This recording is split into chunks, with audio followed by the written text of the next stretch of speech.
dentre tantas histórias que a gente já viu, estando nessa profissão, estando no dia a dia com os nossos clientes, é a história de uma mulher que foi ao Brasil, como qualquer uma de nós, fazer a cirurgia plástica lá, né? Ela foi buscar ficar mais bonita. E a gente busca isso, né, nos nossos profissionais, que a gente confia lá e tal. Ela foi fazer uma cirurgia abdominoplastia. E quando o médico foi dar a anestesia no braço dela, deu uma alergia no braço dela e deu trombose. E ela ficou alguns dias hospitalizada com aquela trombose e tal, não pôde fazer a cirurgia, porque logo infeccionou tudo ali com a questão da anestesia. Gente, ela voltou para os Estados Unidos sem o braço. Ela teve que tirar o braço, porque simplesmente necrosou com a anestesia. Daí você se imagina, ela era tatuadora de profissão, fazia as tatuagens com a mão direita, foi na mão direita, que ela teve que amputar, com filhos em casa, sozinha também, e voltou para cá impedida praticamente de poder trabalhar. Ou seja, ela teria que ter um tempo, um gap na profissão dela para ela poder reaprender a fazer tudo isso com a mão esquerda. Porque era o negócio dela, o business dela já há muitos anos aqui nos Estados Unidos.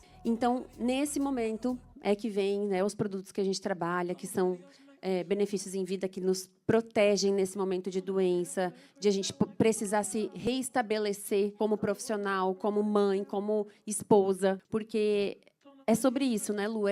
Como é que os nossos filhos vão fazer se a gente precisar parar de trabalhar?